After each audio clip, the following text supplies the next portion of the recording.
La información vamos a pasar al análisis. Por eso a esta hora hacemos contacto a Ciudad de México con el analista internacional y articulista del diario La Jornada, Carlos Facio. Con él vamos a analizar la situación generada luego de que el portal Wikileaks publicara esos 400.000 nuevos archivos desclasificados de la guerra en Irak. Carlos, gracias por estar con nosotros. ¿Qué tal? Buenos días, Tatiana. Lo primero que quiero preguntarle, por supuesto, ¿cuál es su opinión sobre estos documentos, hasta el momento, los que se han hecho públicos?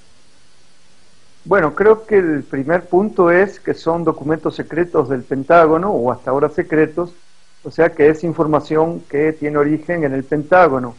Debemos recordar que desde antes de la invasión a Afganistán y a Irak, el propio jefe del Pentágono dijo que iban a mentir, es decir, que se iba a montar una guerra, o dos guerras, dos invasiones, en base a la mentira. Es decir, el Pentágono ha venido desde entonces, después de las Torres Gemelas, utilizando la mentira como arma de guerra. De lo que se revela ahora, los datos, que incluso parecen conservadores, es la aceptación por el propio Pentágono de más de 109.000 muertos, de ellos 66.000 víctimas civiles. Y esto tiene que ver, según estos reportes que se han dado a conocer ahora, con ejecuciones sumarias, es decir, en retenes han muerto civiles, en algunos casos se habla de discapacitados o enfermos mentales que no entendían las órdenes de los soldados del ejército invasor. Se habla de fusilamientos de resistentes que una vez que se habían rendido fueron ametrallados desde helicópteros de Estados Unidos. Se habla también, se dice, de la complicidad de Estados Unidos con el gobierno títere y los soldados del gobierno títere iraquí en la práctica de la tortura.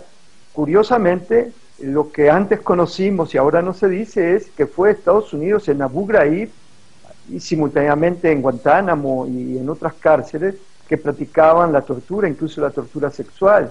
Entonces, bueno, estamos hablando de que desde 2001, después de las Torres Gemelas, Estados Unidos se convirtió en un Estado terrorista, es decir, practicó a escala mundial lo que en los años 60, después de la Revolución Cubana, se practicó en América Latina, pero utilizando a los ejércitos locales, a los ejércitos latinoamericanos, como ejércitos de ocupación en sus propios países. Estados Unidos, el Pentágono, les hacía practicar justamente la tortura de manera sistemática, introdujo, como ocurre ahora en estas revelaciones de este portal, introdujo escuadrones de la muerte y también grupos de limpieza social, y todo esto reaparece ahora en Irak y también apareció antes en otras revelaciones en Afganistán. Pero tenemos que recordar a su vez que lo que se está poniendo en práctica o lo que se puso en práctica en Afganistán y en Irak, antes se experimentó en Colombia. Colombia en los últimos 15 años ha sido el laboratorio de esta guerra sucia, de estas guerras asimétricas del Pentágono.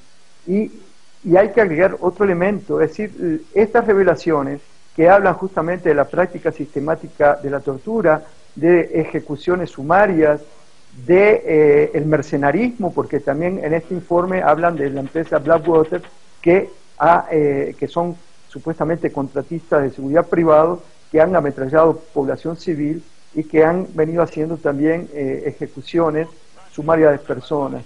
Se revela en este informe. Te quiero preguntar sobre ello.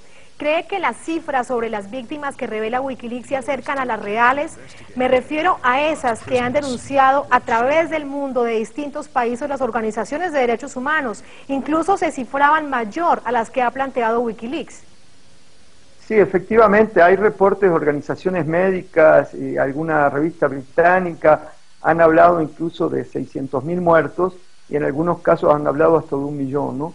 Pero bueno, no deja de ser relevante que el propio Pentágono acepte 109.000 muertos y que de ellos la mayoría sean civiles, ¿no? Entonces, esto es lo que se practicó antes en Colombia y es lo que está ocurriendo en México ahora. Estados Unidos, el Pentágono está justamente, esto que se está denunciando en estos documentos ahora en Irak, se está practicando en la actualidad en México con apoyo justamente del Pentágono. Muchísimas gracias por su análisis para la emisión meridiana de Telesur. No, al contrario, un saludo a la audiencia de Meridiano.